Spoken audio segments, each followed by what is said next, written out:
বন্ধুরা, তোমরা সবাই কেমন আছো? আশা করি তোমরা অনেকটা ভালো আছো। আমিও ভীষণ ভালো আছি। তো আজকে হচ্ছে 29 ডিসেম্বর আর আজকে আমরা যাচ্ছি টুয়ার্ডস ঘুরতে।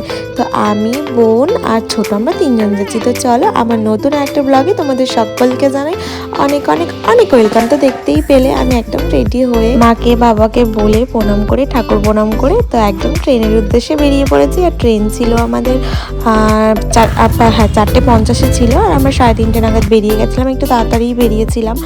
আর চলো আমরা তাহলে যাই আর তোমরা ততক্ষণ দেখতে থাকো।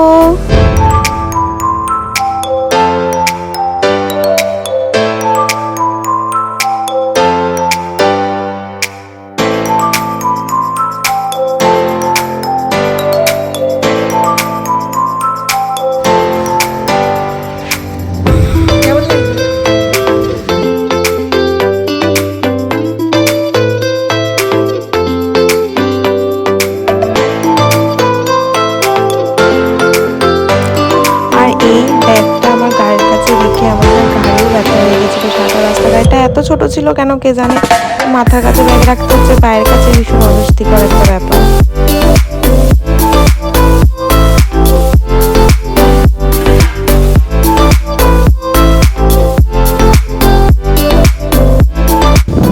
তো ঘুরতে যাচ্ছি আর আমার বোনের হাতে নেল পলিশ করার অবস্থা দেখো, মানে আমি তো পরিনি, জানি এরকম ঘেটে ঘুটে যাবে, যার জন্য আর পরলাম না, শুকাতে লেট হয় ভীষণ। আর তার মধ্যে বোন ঝটপট করে আসার পথে নেল পলিশ পরেছে আর কেমন একটা ঘেটে গিয়ে যেন কি বিচ্ছিরি একটা লাগছে। আমি বললাম ভাগ্যিস আমি পরিনি, কেমন একটা লাগছে তোর হাতটা। আর এই যে আমার দেখো, মানে নিজে নেল আর্ট করি আর এদিকে নিজের মানে নেলসের অবস্থা দেখো, মানে কোনো কালার নেই, একদম ক্লিন। যাই হোক, ব্যাগে করে নিয়ে নিয়েছি, গিয়ে যদি টাইম পাই পরবো বলে। আমি যখন এর আগে ব্যাংকক ঘুরতে গেছিলাম তখনও ওরকম নেল পলিশ নিয়ে গেছি, কিন্তু পরা হয়নি। সেই যেভাবে নিয়ে গেছি সেভাবেই ফেরত এনেছি।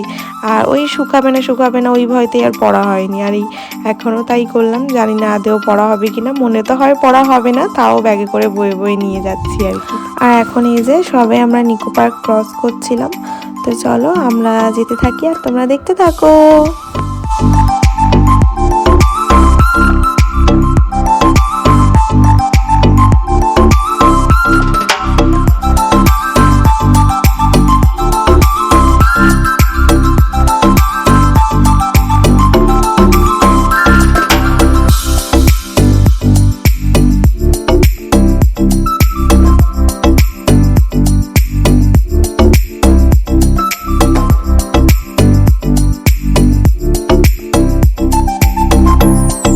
এরপর আমরা একদম ধর্মতলার কাছেই চলে এসেছিলাম আর এখন এই যে ভিক্টোরিয়ার সামনে দিয়ে ভিক্টোরিয়া ক্রস করছিলাম।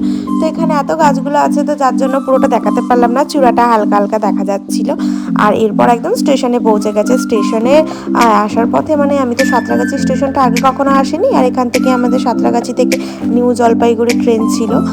তো মানে এত ভিড় হয় ওভারব্রিজটা, মানে এত ঠেলা ঠেলি গুতি, মানে পায়ে তো আমার রীতিমতো লেগে ছাল উঠে গেল এক জায়গায় ট্রলির ধাক্কাতে। তো যার জন্য ওখানে তো ভিডিও করার কোনো প্রশ্নই আসে না। আর এই যে আমাদের কোচ নাম্বার ছিল S11, তো আমরা এখন ট্রেনের জন্য ওয়েট করছি, এখান থেকে আমরা ট্রেনে উঠবো, তার জন্য এই জায়গাটাতেই ওয়েট করছিলাম। তো চলো তোমরা দেখতে থাকো আর আমরা ততক্ষণ ট্রেনের জন্য ওয়েট করি।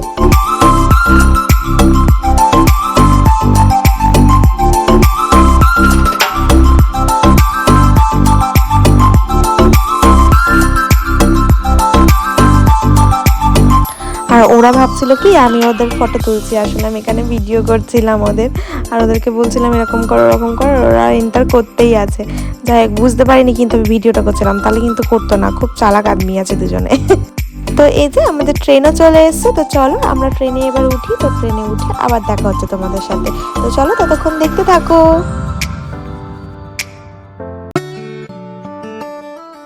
তো এরপর আমরা ট্রেনে উঠে গেছি আর সবাই সবার নিজেদের জায়গাতে বসেও পড়েছি। তো আমরা তো যেহেতু ট্রেনে উঠতে উঠতে সন্ধ্যা হয়ে গেছিলো, তো বাইরেটা পুরো অন্ধকার, বাইরের আর কিছুই ভিউ তোমাদের সাথে শেয়ার করতে পারবো না, কারণ সবটাই তো এরপর অন্ধকার লাগবে। এখন জাস্ট ট্রেনটা ছেড়েছে, যার জন্য ট্রেন লাইনটা একটু আলো আলো আছে আর কি, হালকা হালকা। তো চলো তোমরা ততক্ষণ দেখতে থাকো। আর আমার ব্লগটা কিন্তু ভালো লাগলে অবশ্যই কিন্তু লাইক অ্যান্ড সাবস্ক্রাইব করতে ভুলো না আমার চ্যানেলটা। আর অবশ্যই কিন্তু বেল আইকনটাও প্রেস করে দিও, যাতে আমি ভিডিও আপলোড করার সাথে সাথে তোমাদের কাছে নোটিফিকেশান চলে যায় আর তোমরা ঝটপট আমার ব্লগগুলো দেখে নিতে পারো। তো চলো তোমরা দেখতে থাকো। আর এই যে ঠাম্মাটাকে দেখছো, ওরা ওই ঠাম্মাটা, আর ঠাম্মার এটা হচ্ছে একটা মেয়ে, ছোট মেয়ে, আর এটা হচ্ছে বড় মেয়ের ছেলে। বড় মেয়েটা হচ্ছে আমাদের সামনে বসেছিল। এইটা হচ্ছে এই যে ইয়েলো কালারের সোয়েটার, এটা হচ্ছে ঠাম্মাটার বড় মেয়ে। তো ওরা 4 জন মিলে যাচ্ছিল দার্জিলিং। তো আমরা একসাথেই বসে যাচ্ছিলাম, যেহেতু প্রচুর গল্প করছিলাম। আর ঠাম্মাটাকে দেখে আমাদের বাড়ির ঠাম্মার কথা প্রচণ্ড মনে পড়ছিল। ঠাম্মাটার কিন্তু অনেক বয়স হয়েছে, ঠাম্মাটা প্রচুর গল্প করছিল। আর সে নিজেই বলছিল, বলে আমি অনেক ঘুরেছি, আমার ঘুরতে যেতে ভীষণ ভালো লাগে। ঠাম্মাটা কিন্তু খুব আস্তে ধীরে হাঁটে, কিন্তু এখনও বলে আমার প্রচণ্ড ঘুরতে যেতে ভালো লাগে। আর তার জন্যই সে এখনও যাচ্ছে, মানে এখন যাচ্ছে দার্জিলিং। তো আর ওই যে পুচকুটাকে দেখালাম, ওই পুচকুটা যে কি পাকা আর কি বিচ্ছু কি বলবো। আর ওর মাকে বলছে, ও মা আন্টিটাকে তো আমার ভীষণ ভালো লেগেছে, আন্টিকে বলো না আমাদের বাড়ি যেতে, আমি আন্টিকে পাকোড়া করে খাওয়াবো, এইসব বলছে ওর মাকে। আর শুধু বলছে, ও আন্টি যাবে তো, আন্টি যাবে তো। আমি বললাম হ্যাঁ বাবা যাবো। তারপর বাড়ি আসার সময়ও বলছে, ও আন্টি তুমি যাবে তো, আমি কিন্তু তোমাকে পাকোড়া করে খাওয়াবো, তুমি কালকে যাবে তো আমাদের বাড়ি। আমি বললাম হ্যাঁ, তোমার পাকোড়া খাওয়ার জন্য আমি কালকেই চলে যাব, আমিও ভালো পাকোড়া বানাতে পারি, তুমিও এসো আমাদের বাড়িতে। বললে হ্যাঁ আমিও যাব। তো চলো, এই হচ্ছে গল্প। ওর সাথে প্রচুর গল্প করছিলাম, আর ও তো খুব কথা বলতে ভালোবাসে, তো সারা ট্রেন ওর সাথেই গল্প করছিলাম। তো চলো আমরা যাই, আর তোমরা দেখতে থাকো।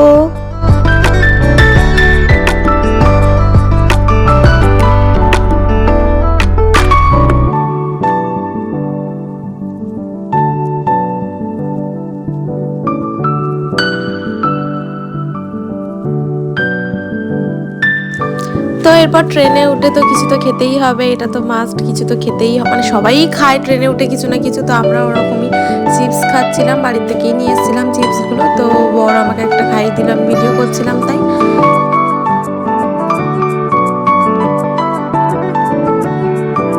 তো এরপর কিছু দূর আসার পর একটু চা খেয়ে নিলাম, আর আমি আর বোন খেয়েছিলাম চা, ছোট খাইনি। তো চা আর বিস্কুট খেয়েছিলাম, আর চাটা বাড়ির থেকে এনেছিলাম, কারণ ট্রেনে যা চা ওঠে মানে এক ঢোক খেয়ে আর সেটা ফেলে দিতে হয়, কোনো দিনও খেতে পারি না। তো সেই ভেবেই চাটা বাড়ির থেকে করে নিয়েছিলাম, তো একটু শান্তিতে চাটা খেতে পারলাম সন্ধ্যেবেলা।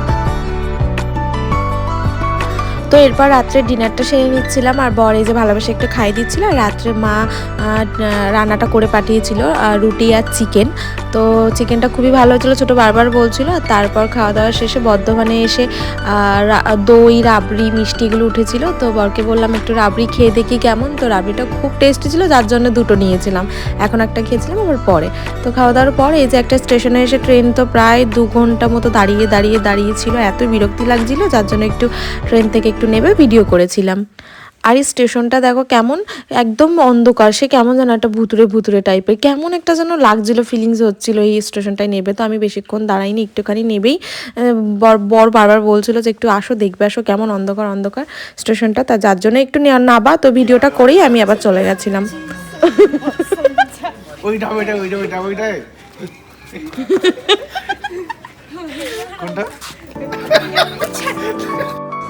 তো প্রায় 1.5-2 ঘন্টা মতো লেট ছিল ট্রেন। তো তারপর ট্রেনটা ছাড়লো, আর আমি ভাবলাম যে একটু এবার হয়তো শান্তিতে ঘুমাতে পারবো।